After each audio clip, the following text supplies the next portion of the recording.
Orang tua saya bilang, kamu nggak boleh pegang Alkitab, karena Alkitab itu haram, katanya. Ya, kata orang tua saya itu. Kamu tidak boleh berteman dengan orang-orang Kristen, karena orang-orang Kristen itu kafir. Orang-orang Kristen itu orang-orang yang tersesat, ya. Sehingga sejak kecil saya sudah didoktrin, tidak boleh berteman orang Kristen, tidak boleh menjawab Islam dari orang Kristen.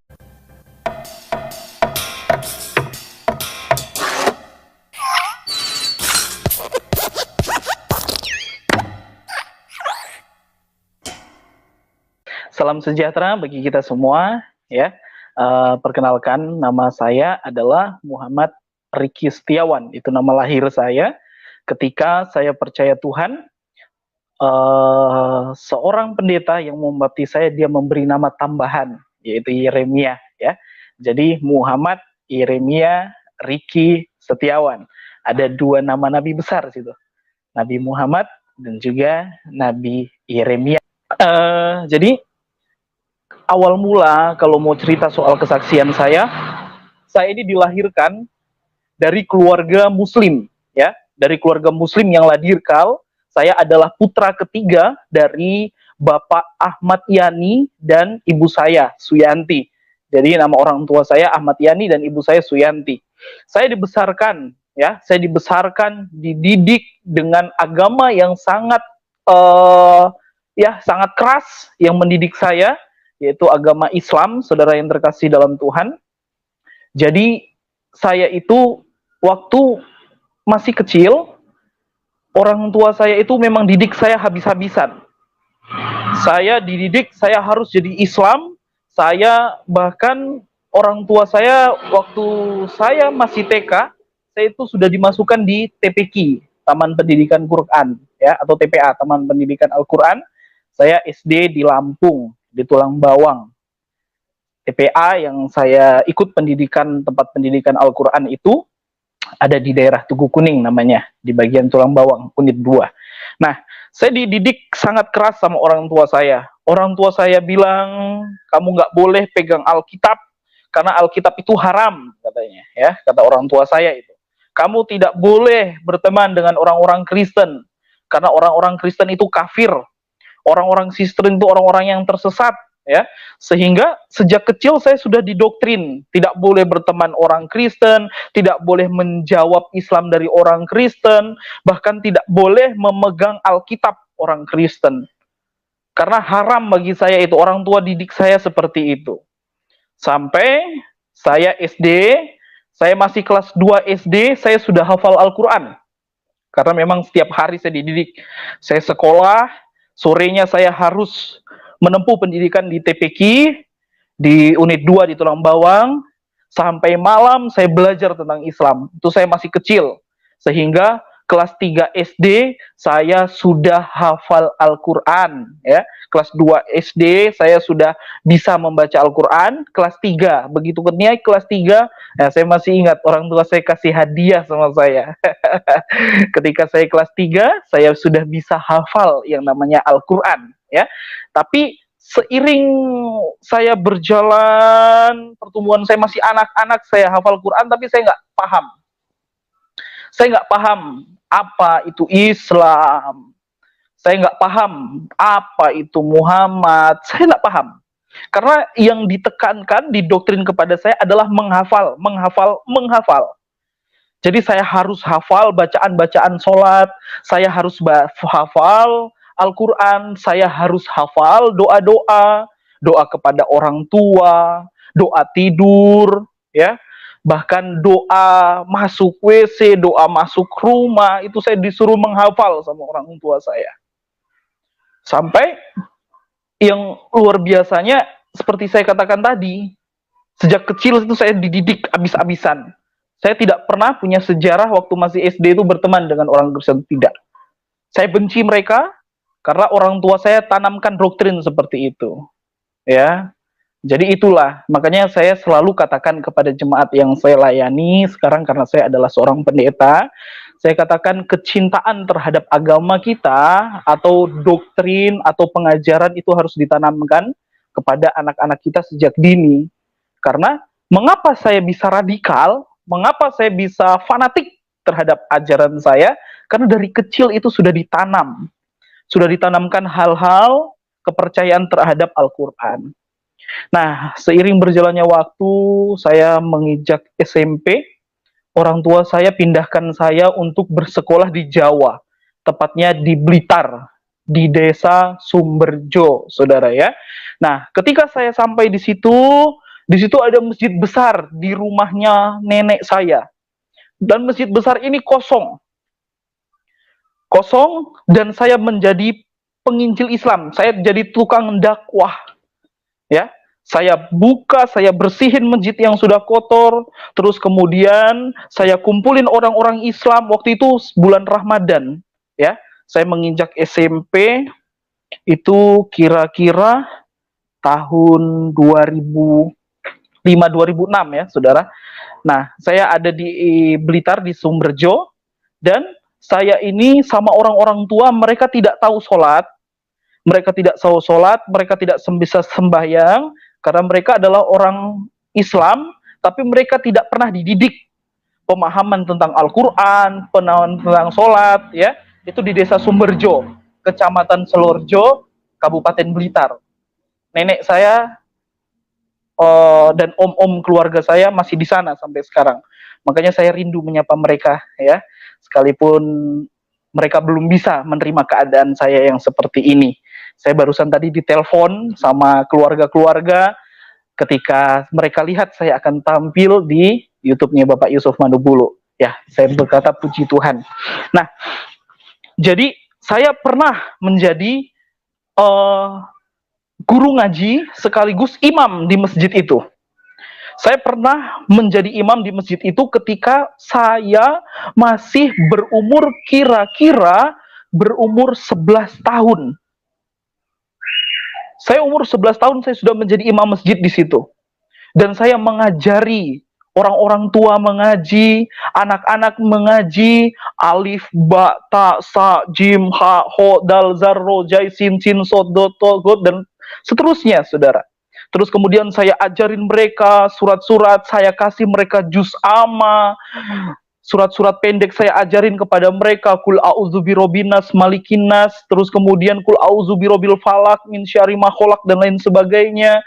Terus kemudian saya ajari mereka ayat-ayat tentang Al-Quran, saya ajari mereka baca Al-Quran, saya ajari mereka menghafal surat-surat pendek yang ada di dalam Al-Quran. Saya ajari mereka sampai mereka bertumbuh menjadi Islam yang baik, yang mengerti sholat, mengerti membaca Al-Quran. Makanya tidak heran saya masih muda, masih sangat muda, saya sudah menjadi imam dan saya sudah menjadi guru ngaji di desa Sumberjo tepatnya. Karena memang di situ desa yang ada di dalam, ya, jauh dari kota kecamatan. Jadi sampai di sana mereka kurang pengetahuan tentang agama mereka. Mereka menyatakan diri Islam karena begitu lahir sudah Islam, jadi mereka berpikir sayangnya saya Islam, ya gitu, saudara ya. Jadi saya mengajari mereka. Makanya mereka sayang sekali sama saya.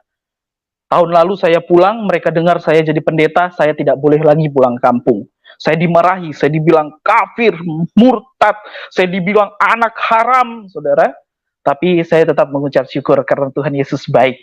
Nah, seiring berjalannya waktu, ketika saya ada di Jawa, ya, saya bisa melahirkan generasi-generasi yang bisa membaca Al-Quran. Kemudian masjid itu sekarang berkembang. Saya pulang tahun lalu ke Jawa, masjid itu sudah sangat besar sekarang. Ya, masjid itu sudah sangat besar dan mereka tetap ingat sama saya. Makanya ketika saya pulang, mereka senang sekali, mereka sayang. Tapi sayangnya saya sudah jadi pendeta, mereka marah. Nah, dan kemudian ketika saya sudah sangat mencintai agama saya Islam, ya, kemudian dari Jawa saya dipindahkan sekolah sama orang tua saya dipindahkan ke Jakarta. Di Jakarta, saya masih sangat cinta dengan agama saya. Dengan agama Islam tentunya. Saya rajin sholat, saya rajin membaca Al-Quran, tetapi karena pergaulan di ibu kota terlalu jahat, pergaulan di ibu kota terlalu bebas, makanya pesan moral saya bagi orang tua atau anak-anak muda, hati-hati dengan pergaulan sekarang. Alkitab saya itu berkata, berhati-hatilah, berwaspadalah, karena hari-hari ini adalah hari-hari yang jahat. Jadi tidak salah kalau pergaulan sekarang itu pergaulan yang wah bukan main, kehilangan etika, kehilangan moral, ya. Mereka bilang, wah kalau nggak ngerokok nggak gaul. Kalau misalkan tidak minum alkohol tidak gaul. Ya, kalau belum pacaran nggak gaul. Makanya sekarang kita nggak salah sekarang ya. Zaman sekarang kita lihat anak SD saja sudah pacaran ya. Karena begitu pergaulan. Pergaulan di luar sana. Mereka bilang nggak gaul kalau nggak ngerokok, nggak gaul kalau nggak minum minuman keras, nggak gaul kalau nggak pakai narkoba. Akhirnya saya terjebak dengan pergaulan-pergaulan bebas. Saya terjebak dengan narkoba yang awalnya dari rokok. Saya menghisap rokok, saya kecanduan, dan kemudian itu tingkat itu berganti terus naik sampai saya pakai narkoba. Saya ketahuan sama orang tua saya dipukuli habis-habisan, saya dimarahi, saya dicaci maki sama orang tua saya, sampai akhirnya saya dikirim sama orang tua saya kepada om saya yang ada di Aceh. Jadi saya pernah di Aceh, di Lok Sukun, di Bukit Hagu, desa Bukit Hagu, di kecamatan Lok Sukun. Saya pernah ada di Aceh. 1 tahun saya di Aceh. Saya dikirim di Aceh. Saya makin menderita. Saya berpikir begini, orang tua saya tidak bisa urus saya. Orang tua saya nggak mampu urus saya. Akhirnya di Aceh saya ditinggalin sama om saya lebih jahat. Di Aceh saya kenal ganja. Saya kecanduan ganja. 1 tahun saya di Aceh, ketika saya menjadi pecandu ganja, keluarga besar tahu. Saya diusir dari Aceh, dari Lok Sukun, dari Bukit Hagu. Saya diusir, makanya saya menyapa, maafkan saya ya, keluarga-keluarga saya. Saya tadi ditelepon, dihubungi sama keluarga saya dibilang murtad, saya dibilang kafir ketika saya mau tampil di channel YouTube ini malam hari ini. Jadi saya menyapa, semoga semuanya lihat dan melihat isi hati saya bahwa saya mencintai kalian. Saya mengasihi kalian, om saya yang ada di Lok Sukun, Om Suprianto, juga sepupu-sepupu saya yang ada di desa Bukit Hagu di Aceh. Dari Aceh saya diusir sama keluarga. Saya nggak tahu harus kemana, orang tua saya jemput saya ke Jakarta. Ketika di Jakarta, nggak ada perubahan, nggak ada penyesalan. Saya tinggalkan sholat, saya tinggalkan Al-Quran, saya mulai hidup berfoya-foya.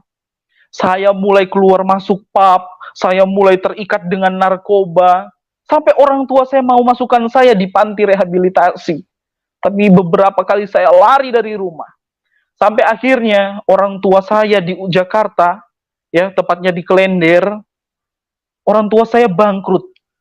Ketika orang tua saya bangkrut, mereka mencari jalan keluar, mau usaha baru. Papa bilang dia udah nggak mau lagi usaha-usaha, dia suka mau jadi bos, ya. Dia nggak mau lagi buka rumah makan, dia nggak mau lagi karena sudah bangkrut. Akhirnya orang tua saya cari program transmigrasi dan orang tua saya pilih ke Manado. Itulah ceritanya kenapa saya bisa ada di Manado gitu. Ketika tiba di Manado, orang tua saya harapkan saya ini berubah karena di Manado itu tidak ada narkoba, itu pandangan dari orang tua saya. Tapi di Manado, tepatnya di desa Tompaso Baru, hidup saya itu lebih kacau, berantakan lagi. Kami pindah di Manado itu tahun 2013. Kami pindah di Manado. Tahun 2013 hidup saya berantakan. Kacau saya di Manado. Saya tiada hari tanpa mabuk.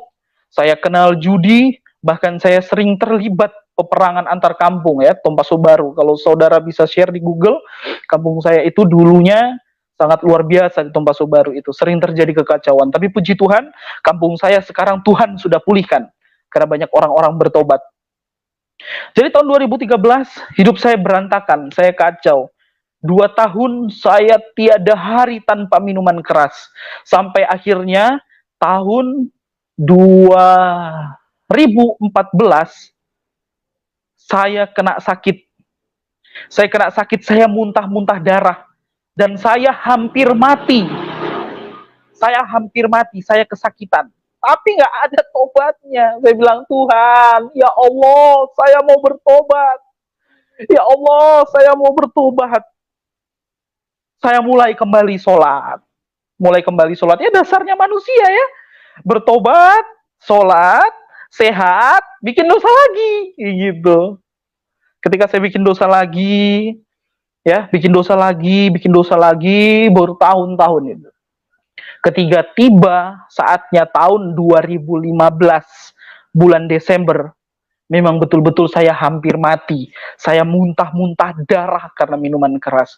Di situ saya ambil komitmen. Saya buang rokok saya tidak mau rokok lagi, saya tidak mau minum minuman keras lagi, saya mau benar-benar tobat. Ya Allah, saya mau tobat, saya mau kembali baca Al-Quran. Karena memang karena sekian lama saya sudah tidak membaca Al-Quran, saya mulai lupa. Sampai saya membeli Al-Quran, sampai sekarang Al-Qurannya itu masih ada. Ketika saya bertobat itu, saya beli Al-Quran. Ini Al-Qurannya. Ya, ini Al-Qur'annya. Saya simpan dan saya baca tiap hari. Namanya di Manado mayoritas Kristen. Makin bertumbuh iman saya. Saya rajin sholat, dan saya di desa Liandok di transmigrasi itu, pimpinan masjid pilih saya sebagai ketua pemuda remaja pengurus masjid. Ya, saya dipilih oleh Bapak Amiruddin, ya, ustadz kami yang ada di Liandok itu, di Desa Tompaso Baru di Manado. Saya dipilih jadi pengurus masjid. Saya setia, ya, tapi di balik kesetiaan saya itu saya sering menjatuhkan tetap orang-orang Kristen. Karena apa? Sejak kecil orang tua saya sudah tanamkan, orang Kristen itu kafir, orang Kristen itu sesat, orang Kristen itu musuh. Saya ditanamkan begitu sama orang tua saya. Makanya saya sangat benci sama orang-orang Kristen. Tapi begitu menginjak tahun 2016, ya, saya tiba-tiba minum lagi. Minum minuman keras lagi.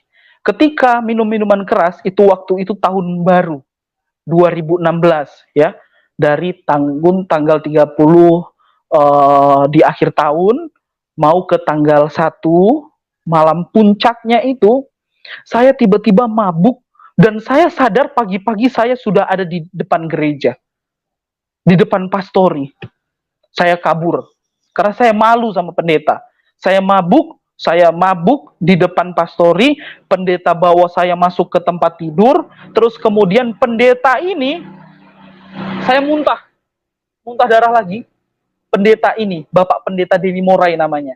Dia yang bersihin baju-baju saya dari darah, dari muntah-muntah, saya dibersihkan. Pagi-pagi saya malu, saya kabur. Dan kejadian itu datang lagi.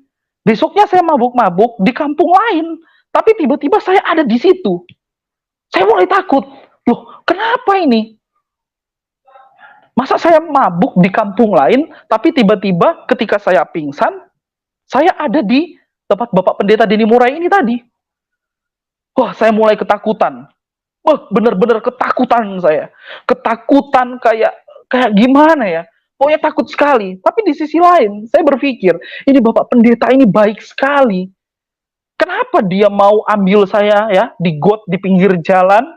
Saya diambil, baju-baju saya dibersihkan, terus kemudian saya dibawa masuk ke dalam kamar, dikakaikan selimut, saya dibersihkan. Bangun pagi saya sudah ada kopi, biarpun kopinya nggak saya minum, saya lari ya, karena saya malu. Tapi pendeta ini baik. Tapi saya tetap benci. Kafir, namanya pendeta itu pimpinan kafir. Pendeta itu sesat, yang suka menyesatkan umat, itu pendeta yang saya tahu. Sekalipun dia baik, tapi di sisi lain, dia baik sekali. Selama ini keluarga saya ketika saya mabuk, ya, namanya orang tua pasti nggak mau lihat anaknya jatuh di pergaulan yang tidak baik. Ketika saya mabuk di pinggir jalan, orang tua saya lewat, ya, dia nggak pusing. Papa saya nggak pusing. Papa saya udah nggak anggap lagi saya anak, karena sudah terjebak di pergaulan yang tidak baik. Tapi kemudian pendeta ini selalu menaruh kasihnya kepada saya. Dia yang melayani di desa kami.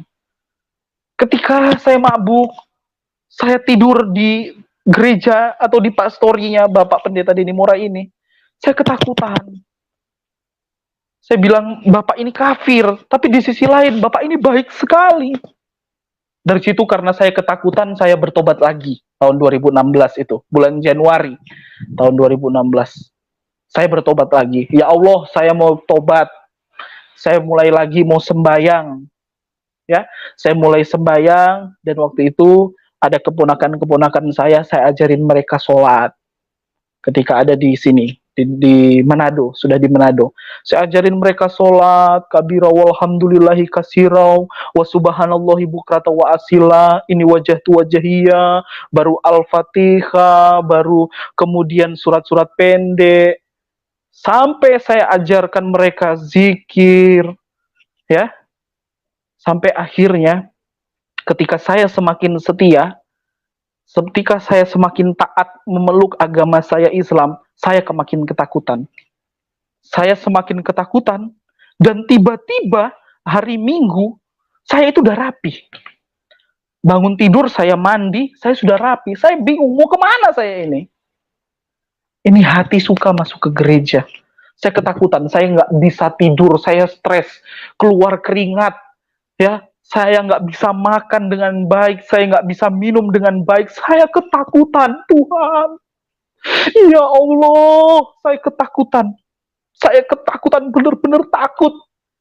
Tiba-tiba hari Minggu itu saya sudah rapi. Saya sudah rapi tahun 2016 itu. Saya sudah rapi. Saya ke gereja. Karena saya tukang bikin onar di kampung. Waktu itu pemimpin pujian di gereja. Itu namanya Bapak Satu Pakanan. Dia ada di Makassar sekarang. Dia seorang tentara. Sementara pimpin pujian, sementara menyanyi, berhenti ibadah. Dia kasih berhenti, dia bilang begini sama saya, nggak mungkin kamu masuk Kristen.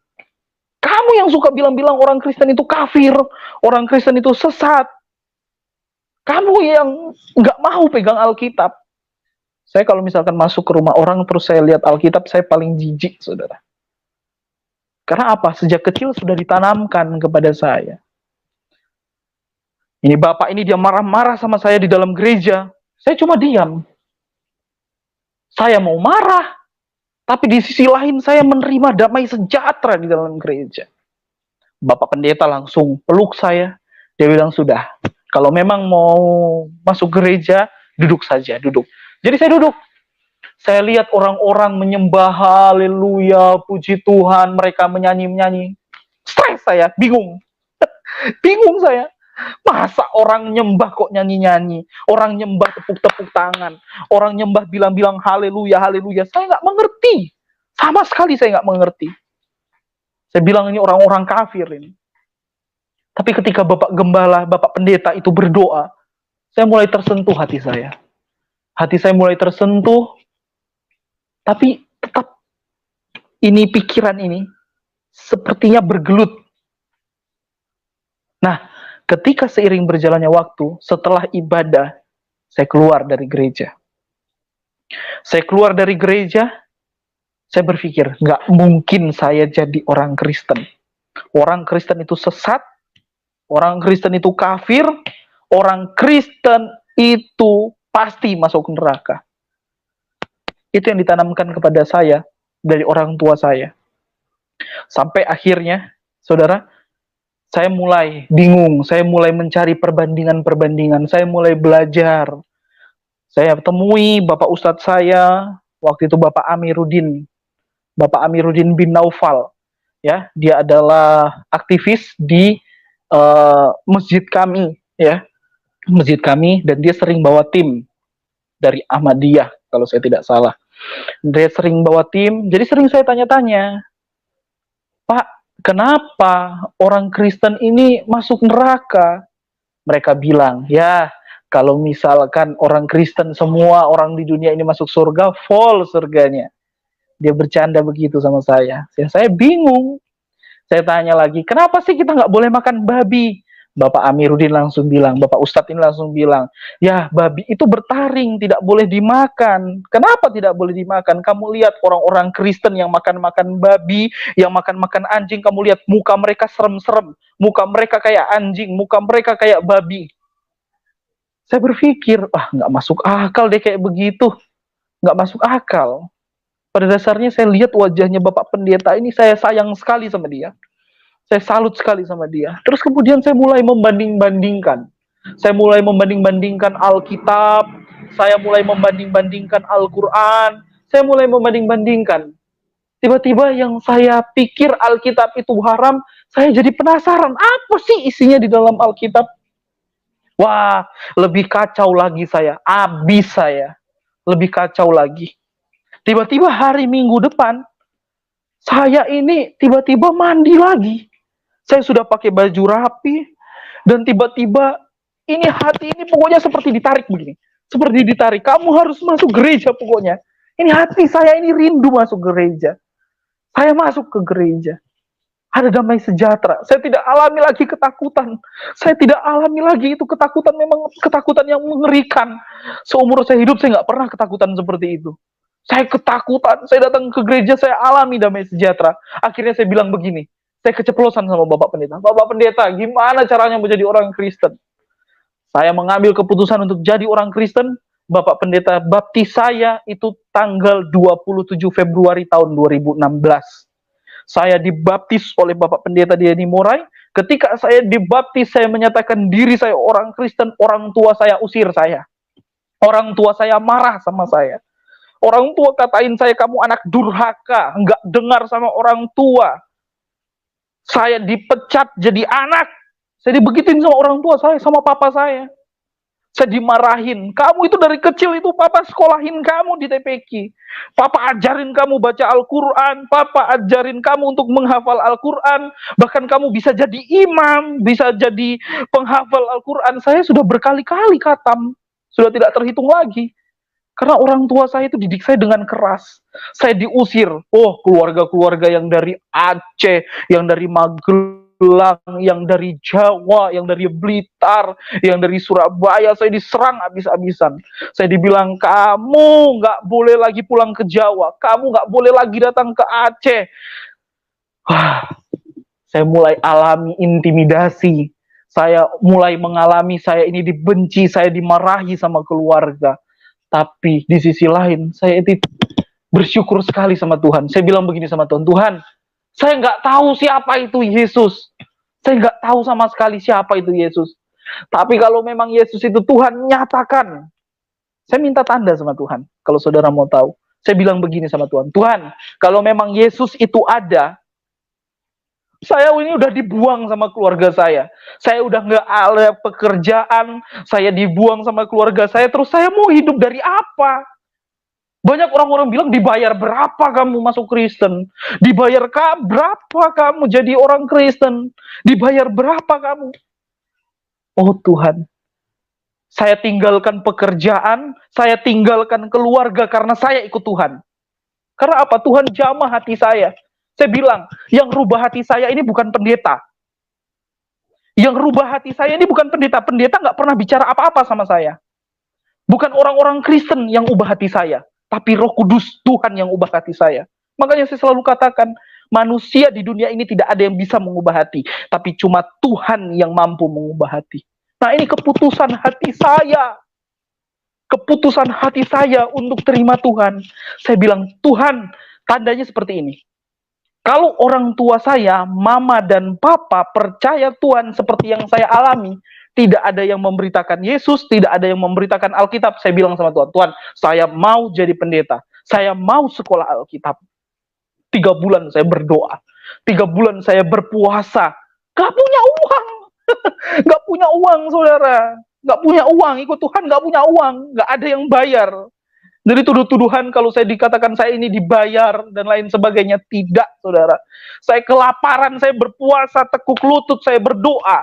Di sisi lain keluarga-keluarga saya telepon saya. Beberapa keluarga saya blokir saya di FB, blokir di WA, saya diblokir. Saya dimarahi sama keluarga saya. Saya sayang mereka. Saya sayang sama mereka.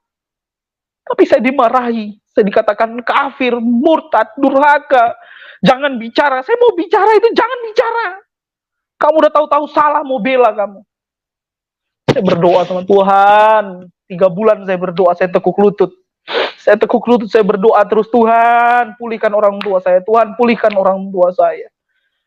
Saudara, pada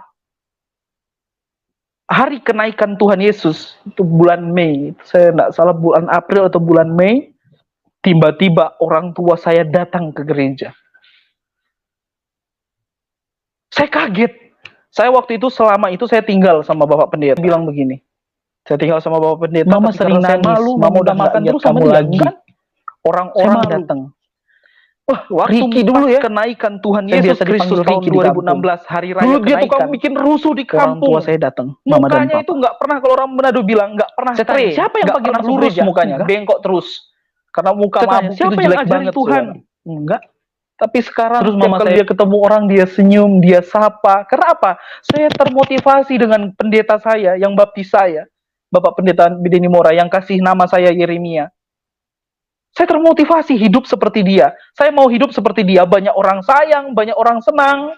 Saya mau hidup seperti dia. Jadi kemana-mana saya sapa orang, saya senyum. Nah, mereka sampaikan ke orang tua saya tentang perubahan saya. Mama saya senang. Jadi saya mau katakan, pesan saya juga bagi orang-orang Kristen, bukan cuma berkhotbah, gaya hidup yang bisa jadi berkat, itu bisa menjadi teladan bagi orang-orang di luar sana. Orang tua saya tidak pernah ada yang injili, tidak pernah ada yang kasih Alkitab. Jangan-jangan kasih Alkitab, dengar Alkitab aja risih orang tua saya.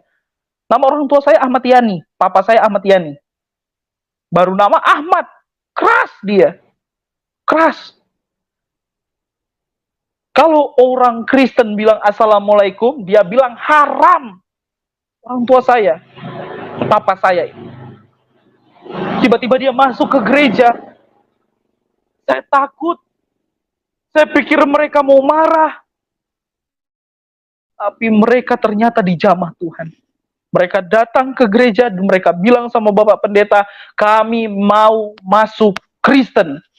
Hati saya langsung berpikir, Tuhan Yesus itu benar-benar ada. Saya bilang, Tuhan Yesus itu benar-benar ada. Dia dengar doa saya. Dia dengar doa saya. Yesus itu benar-benar ada. Yesus tidak mati. Yesus bukan cuma sekedar nabi, tapi Isa Al-Masih itu adalah jalan kebenaran dan hidup menurut Alkitab saya. Saya mulai membayangkan, Tuhan, saya mau tepati janji saya. Saya mau sekolah Alkitab. Tapi untuk melewati sekolah Alkitab itu nggak gampang. Nggak gampang. Orang tua saya terima Tuhan, wah, saya pikir selesai orang tua terima Tuhan. Tidak, keluarga saya ngabis-ngabisin saya, dikata-katain lagi. Kamu kenapa kasih orang tua kamu masuk Kristen? Dibayar berapa sih keluarga kalian? Kalau memang kalian udah nggak punya apa-apa, bilang sama kami, nanti kami kirim uang buat beli tanah di sana, buat beli rumah di sana. Itu keluarga-keluarga saya yang di Jawa bilang begitu. Oh Tuhan, saya dituduh. Dibilang Tuhannya orang Kristen itu tiga. Tuhannya orang Kristen itu manusia. Tuhannya orang Kristen itu beranak. Katanya begitu. Tapi sebenarnya tidak kan. Itu cuma tuduhan-tuduhan. Saya mulai menyesali. Tuhan, kenapa sih harus begini?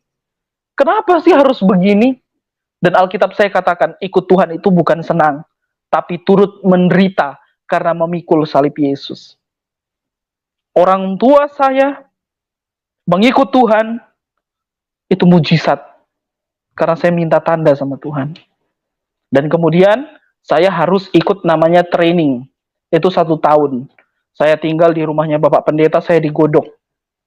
Saya disuruh bangun gereja, saya berpikir begini, saya ini mau jadi pendeta atau mau jadi kuli bangunan? Saya disuruh pikul balok, saya disuruh pikul semen, saya disuruh angkat seng, saya disuruh campur adukan semen. Saya disuruh bangun gereja, Bapak Pendeta bilang, kalau gereja ini belum kelar, belum selesai, kamu belum boleh sekolah Alkitab. 1 tahun saya habis-habisan. Nggak ada duit, kelaparan, nggak punya apa-apa. Baju ibadah saja, baju ibadah saudara tahu, orang-orang kasih, jemaat kasih, karena mereka tahu saya nggak punya uang, nggak ada pekerjaan. Masih mending kuli bangunan, kerja dibayar, saya nggak dibayar. 1 tahun lebih itu, saya nggak dibayar, sama sekali nggak dibayar. Saya sering kelaparan. Sampai akhirnya tahun 2017, bulan Agustus, saya menempuh pendidikan sekolah Alkitab di Langowan. Ketika saya ikut sekolah Alkitab, saya pikir sekolah Alkitab itu mudah, enak, tinggal belajar, tapi nggak banyak proses di sekolah Alkitab. Dan saya banyak alami mujizat Tuhan di sekolah Alkitab. Saya nggak punya uang, teman-teman saya belanja, oh saya nggak punya apa-apa. Saya sering kehabisan sabun, saya sering kehabisan odol, karena saya nggak punya apa-apa. Ketika saya masuk kelas 1 sekolah Alkitab Langwan, nggak punya apa-apa. Dan saya nggak mau, malu untuk minta-minta. Saya kehabisan. Tapi Tuhan itu tidak pernah tinggal diam. Di dalam sekolah Alkitab, saya selalu mendapatkan pertolongan Tuhan tanpa saya sadari. Akhirnya ketika selesai saya sekolah Alkitab Langwan, tahun 2018 saya selesai, dan saya mulai bergelut di dunia penginjilan. Karena saya ada basic pengetahuan tentang Islam, saya kemudian direkrut di tim penginjilan. Jadi saya sudah menginjil seluruh Indonesia bagian barat, saya sudah menginjil. Saya sudah KKR, saya sudah menginjil, saya berkhotbah di lapangan, saya berkhotbah di pedalaman, saya berkhotbah di gereja besar, saya khotbah di gereja kecil, saya sudah keliling Indonesia Barat. Batam, Aceh, Medan, saya sudah keliling semua. Jakarta, Jawa, Bandung, Bali, saya sudah keliling semua. Saya sudah memberitakan Yesus. Tapi keluarga saya itu incar saya. Keluarga saya nggak mau lagi saya hidup. Karena apa? Mereka lihat saya jadi pendeta. Jangankan jadi pendeta, jadi orang Kristen aja mereka marah jadi pendeta.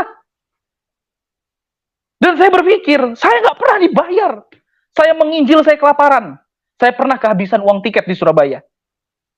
Saya pernah kehabisan uang tiket, saya nggak bisa kemana-mana. Dan saudara tahu, saya berdoa, Tuhan kirim tiket. Bagaimana caranya? Saya nggak tahu, saya kehabisan. Jangan berpikir ikut Tuhan itu dibayar. Nggak dibayar sama sekali saya. Saya menginjil, tiket saya terbang ke sana, terbang ke sini, saya nggak dibayar. Tuhan Yesus yang sediakan semua kebutuhan saya. Saya menginjil, saya menginjil kemana-mana. Dan saya sudah lihat pertolongan Yesus. Saya sudah lihat banyak mujizat. Saudara tahu di daerah Pekanbaru, ya, di Pematang Rebah, saya pernah khotbah. Di situ ada orang kanker disembuhkan sementara khotbah. Payudara yang besar tiba-tiba pecah disembuhkan. Saya sudah pernah lihat orang gagar otak disembuhkan sementara ibadah. Saya sudah pernah melihat di Pulau Biaro orang lumpuh berjalan, saya sudah pernah lihat. Makanya saya mau katakan bagi yang mendengar suara saya malam hari ini, Yesus itu benar-benar ada. Kuasanya tidak mati, kuasanya hidup menolong saya, juga dia mau menolong saudara yang mau buka hati untuk Tuhan. Dan saya mengambil pendidikan sekolah Alkitab kelas 2 di Langwan, dan setelah saya mengambil pendidikan sekolah Alkitab kelas 2, Tuhan pertemukan saya dengan istri saya yang baik tentunya, yang cantik, yang luar biasa, yang selalu perhatian. Dia sekarang sementara berdoa sekarang. Ketika kami menikah dan kami cari perumahan, ya, kami cari perumahan, saudara tahu pernikahan kami juga mujizat. Saya uang dari mana? Nggak ada yang bayar saya. Saya nggak usaha, nggak tahu-tahu tiap bulan itu harus ada penghasilan, enggak. Dan kami menikah tanggal 18 bulan Juli kemarin. Jadi saya baru menikah, ya, baru 1 bulan menikah, saudara. Kami merintis pelayanan yang ada di perumahan. Dan saudara tahu, kami belum ada gereja. Kami belum ada gereja, kami masih beribadah di rumah. Saya berpikir dulu begini, ya, yang ada di pikiran saya. Jadi pendeta itu enak, gerejanya besar, dibangun sama sinode, ya, sama pimpinan gereja itu dibangun, dibayar tiap bulan. Saya berpikir begitu dulu. Dan orang-orang lain pasti berpikir, keluarga saya dipikir, kamu jadi pendeta itu dibayar, dikasih gereja, dikasih rumah, dikasih mobil. Enggak, jangankan mobil, bannya aja saya nggak punya. Sampai sekarang, saya masih berdoa, Tuhan, saya mau minta lahan gereja. Berdoa, mau minta sama siapa? Mau minta sama manusia? Enggak. Kami jadi pendeta nggak dibayar. Kami melayani dengan hati. Saudara tahu, belum berapa bulan saya melayani di sini, pernah satu hari kami kehabisan beras. Kami nggak punya uang. Pernah kami alami itu. Pernah kami alami itu. Kehabisan, kelaparan. Padahal pengantin baru. Tapi kami udah kehabisan. Karena apa? Kami ikut Tuhan. Kami jadi pendeta, nggak ada yang bayar. Sekali lagi, nggak dibayar. Melayani dengan hati. Kalau saya dibayar, pasti saya udah punya gereja sekarang. Tidak. Tapi saudara lihat, ini adalah gereja saya.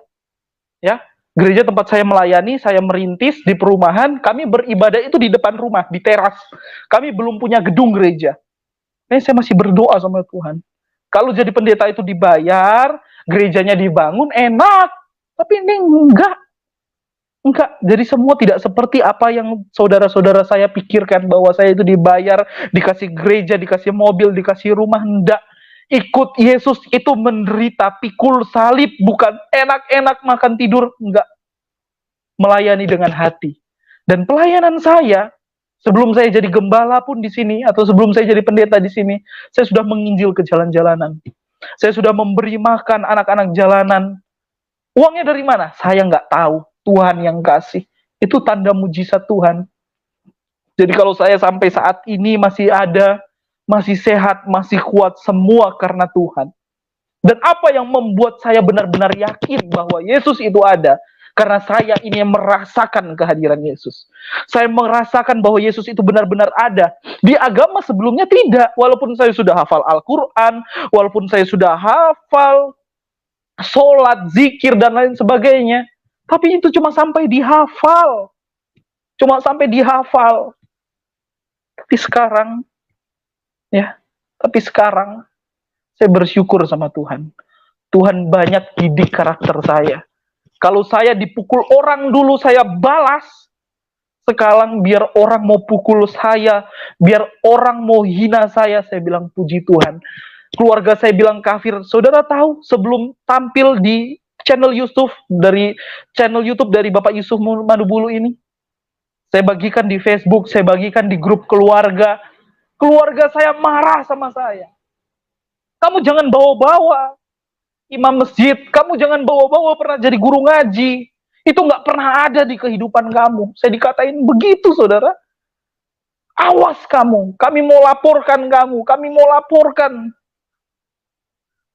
Keluarga saya bilang begitu. Tapi saya cuma bilang puji Tuhan, saya bersyukur. Saya bersyukur Tuhan bisa ubahkan saya. Dan Yesus itu benar-benar ada. Yesus itu benar-benar ada. Saya sudah banyak lihat mujizat Tuhan.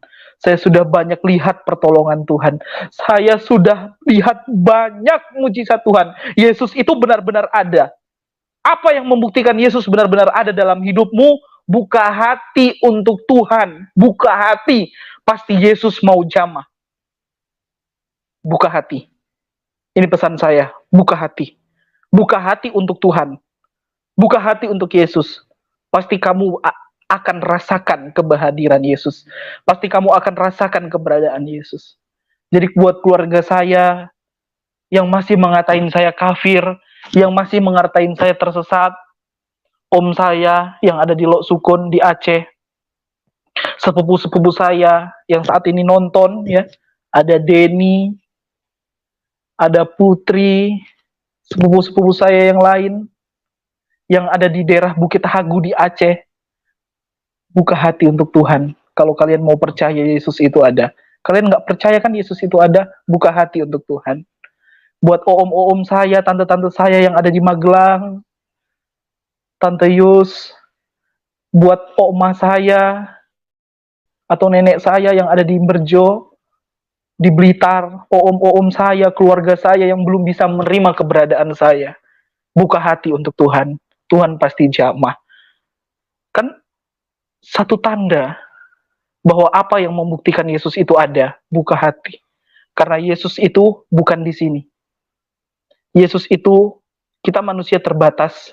Yesus itu tempatnya bukan di otak. Bukan. Yesus itu ada di hati. Jadi Yesus mau menjamah orang-orang yang mau buka hati buat Tuhan. Saya buka hati buat Tuhan. Yesus jamah saya. Yesus pulihkan saya. Sekalipun saya susah, tapi saya percaya Yesus itu ada. Karena saya sudah banyak sekali menyaksikan kemurahan-kemurahan, menyaksikan mujizat Tuhan. Tuhan sudah nyatakan dalam kehidupan saya. Jadi puji Tuhan, inilah kesaksian saya. Pesan saya, Yesus itu tidak tiga. Tuhan Yesus itu tidak tiga. Alkitab tidak pernah dipalsukan. Alkitab sampai sekarang masih asli. Masih sangat asli. Alkitab tidak pernah dipalsukan. Yesus tidak pernah salah. Yesus bukan tidak. Yesus bukan anak atau diperanakan secara lahiriah. Tidak. Yesus itu adalah satu-satunya juru selamat buat saya dan buat saudara yang mau buka hati